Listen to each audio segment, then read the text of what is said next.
నాకు చేసే పనే కాదు, మనుషులు కూడా నచ్చాలి. నేను ఏదైనా ఒకటి అనుకున్నాను అంటే దానికి కట్టుబడి ఉంటాను. నీకో లక్ష్యం ఉందంటావు. ఉంటే మాత్రం మీకెందుకు చెప్పాలి? దానికి నేను హెల్ప్ అవ్వచ్చు కదా. నేను ఎవరి హెల్ప్ తీసుకోను. మరీ మొండిగా ఉంటే జీవితంలో ఎదగలేవు. నేను ఎదగలేను అనేది మీ ఒపీనియన్, దాంతో నాకు సంబంధం లేదు.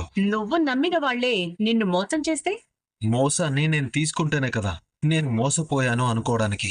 నువ్విలాగే మాట్లాడతావా? ఇలాగే బ్రతుకుతాను కూడా. మోసం చేసే వాళ్ళ గురించి నేను ఆలోచించను.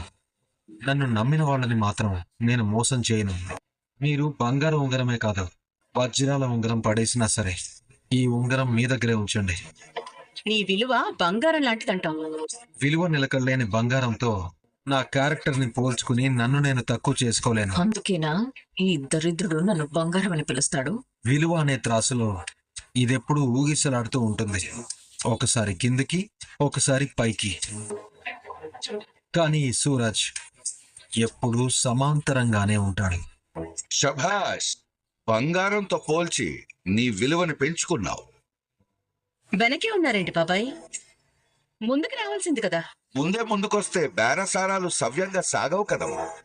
బేరసారాలు కాదు బాబాయ్, వ్యాపారం. ఇక్కడ కొనేవాడికి అవసరం, అమ్ముడు పోయేవాడికి అవకాశం. అమ్ముడు పోకుండా ఉండేవాడు ఉండిపోతాడు. ఇందులో సిగ్గుపడాల్సింది లేదు, సరి చేసుకోవాల్సింది లేదు. నా దగ్గర నీ డబ్బు కమ్ముడిపోయే మనుషులు ఉండరు. నా వాళ్ళెవరిని నీ డబ్బుతో కొనలేవు.